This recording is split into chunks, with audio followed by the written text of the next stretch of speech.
Note कर लिए? Yes sir. चलिए अब हम लोग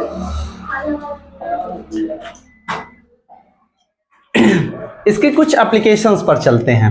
जैसे अभी हम बाजार जाते हैं। Yes sir. हाँ, बाजार गए सब्जी लाने, और सब्जी में चलो सिफा कौन है? क्या नाम? साबरीन और आफरीन। ये साबरीन और आफरीन दोनों लोग बाजार जाती हैं। इनके पापा कहते हैं कि बेटा जाओ और सब्जी लेकर आओ।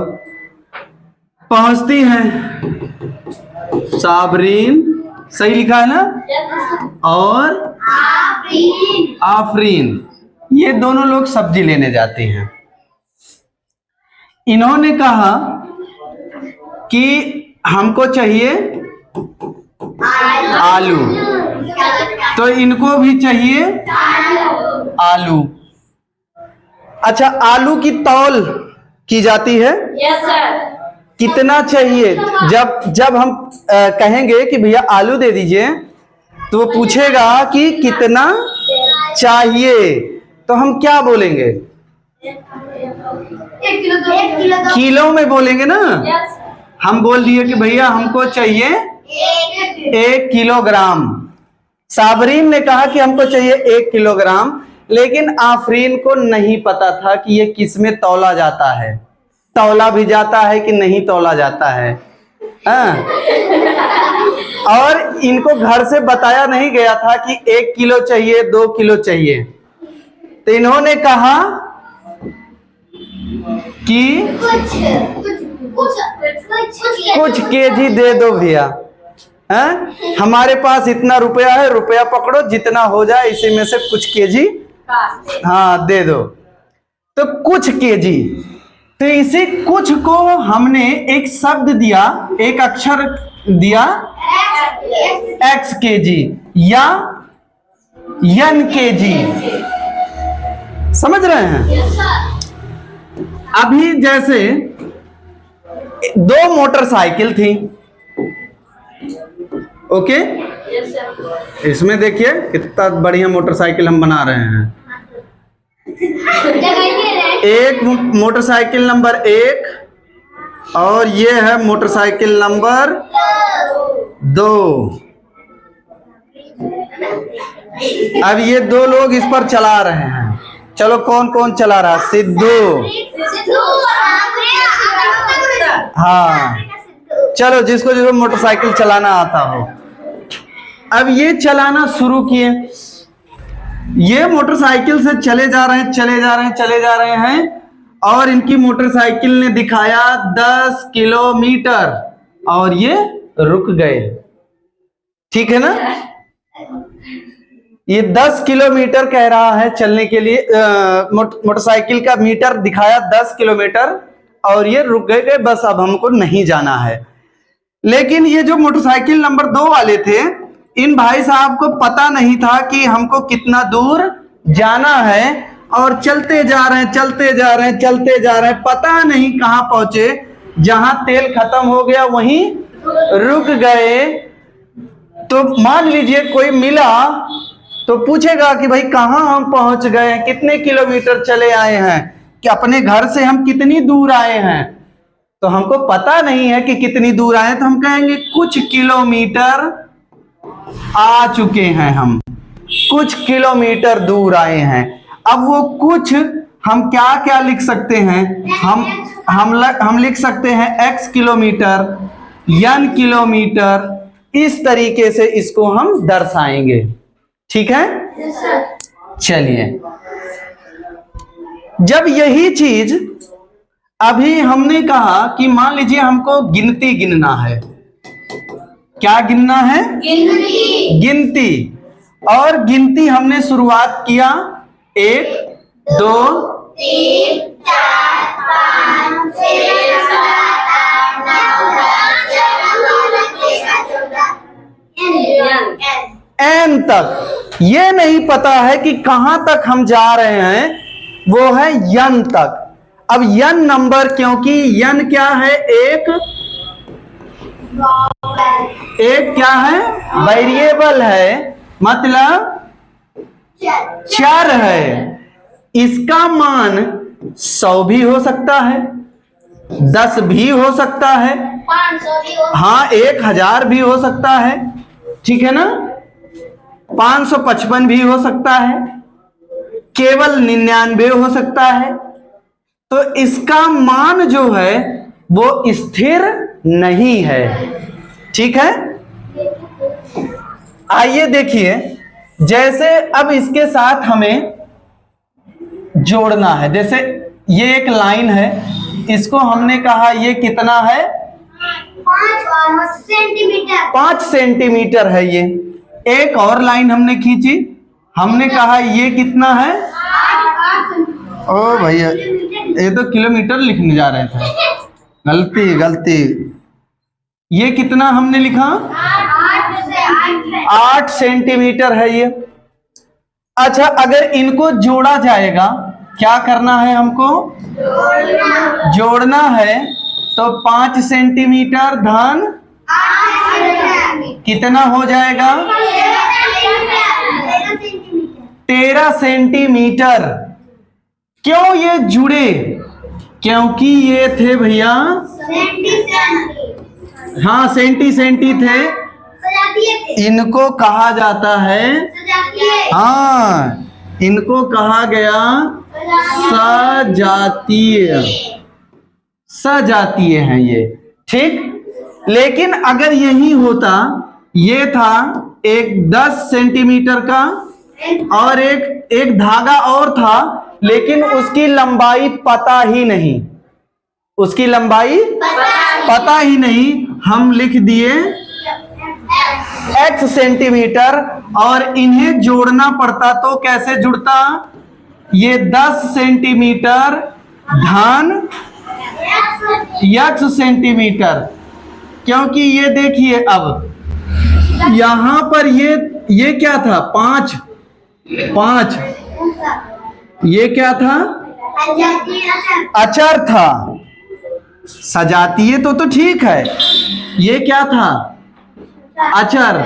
ये 8 क्या था, अचर। लेकिन यहां ये देखिए 10 क्या है, हाँ अचर, और यक्ष क्या है, ये चर है। यहां जब अचर और अचर मिले थे तो एक अचर हमको परिणाम मिला, ठीक है ना, सजातीय। लेकिन यहां पर देखिए, जब एक अचर और एक चर मिला तो हमको परिणाम क्या मिलेगा, ना ना ना, ये परिणाम ऐसे के ऐसे वैसे हम लिख देंगे, क्योंकि ये जुड़ेगा नहीं। क्यों, क्योंकि ये क्या है, ये विजातीय हैं, ठीक है ना। अब इसमें से देखेंगे, जैसे यहां पर ये 5 क्या था, इसको कहेंगे हम पद। ये 8 क्या है, ये 10 क्या है, पद। ये यक्ष क्या है, पद, ये भी पद है, ठीक है ना। जो अकेले लिखे होंगे उनको हम पद कहेंगे। इंग्लिश में इसको बोलते हैं टर्म, ठीक है। अभी जैसे अब इसके साथ में हमने जोड़ा, ये पहला पद और ये दूसरा पद, ये दोनों भाई साहब मिले और दोनों पद इकट्ठा हो गए, तो इनको कहा गया व्यंजक। क्या कहा गया, या इंग्लिश में एक्सप्रेशन। क्या बोला गया, एक्सप्रेशन। ये व्यंजक कहा गया। ये तो जोड़ने घटाने की बात है। ये तब जब दो पद इकट्ठा हो गए तब ये व्यंजक बना है भैया। जब दो पद या दो से अधिक पद इकट्ठा होंगे तो व्यंजक होगा, और जब अकेले अकेले होगा तो वो क्या कहलाएगा, पद कहलाएगा। अब देखिए, इनके बीच में जोड़ तो ऐसे लिखा जाएगा, लेकिन मान लीजिए अगर गुणा किया जाता, जैसे अभी हम इनको गुणा किससे कर दें, n से, तो एक क्योंकि ये गिनती है ये क्या है? अचर है। और यन क्या है? चर है। तो एक और यन का जो गुणा का परिणाम आएगा वो क्या आएगा? अरे नहीं, एक है ये क्या है? एक यन। क्या आएगा? एक यन आएगा। लेकिन हम एक नहीं लिखते हैं, केवल हम क्या लिख देंगे? यन लिखेंगे। ऐसे दो और यन का गुणा क्या होगा? इसमें यन नहीं लिखना, इसमें दो यन हैं। ऐसे तीन और यन का गुणा, ऐसे चार और ठीक है ना? जितने से गुणा होगा, मान लो 100 इंटू यन होता तो क्या होता? 100 यन। ठीक है ना? अब यहां देखिए, जब इस 100 यन में दो चीजें हैं। एक तो 100 क्या है? अचर है। और यन क्या है? चर है। ये दोनों लोग इकट्ठा हो गए और ये पूरा बना एक पद। क्या बन गया? पद बना। ये जो 100 है, 100 ये यन का कोफिशिएंट कहा जाएगा। गुणांक, गुणा करने वाला अंक क्या बोला जाएगा? गुणांक या कोफिशिएंट। स्पेलिंग थोड़ा सा हो सकता है गड़बड़ हो। इंग्लिश बुक लाओ। खुली तो है बुक भाई। कोफिशिएंट क्या चीज? तो इतना समझ में आया? पद व्यंजक और इसका कोफिशिएंट COE होगा भाई। CO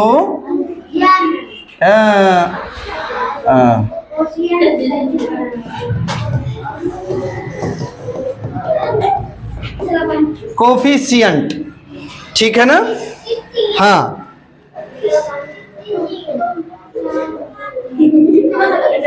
इसको कहेंगे गुणांक। ऐसे ही अच्छा यहां देखिए, अगर लिखा हो, ध्यान इधर दीजिए, अगर लिखा हो 5 यक्स, 5 यक्स, तो यक्स का गुणांक कितना है? 5।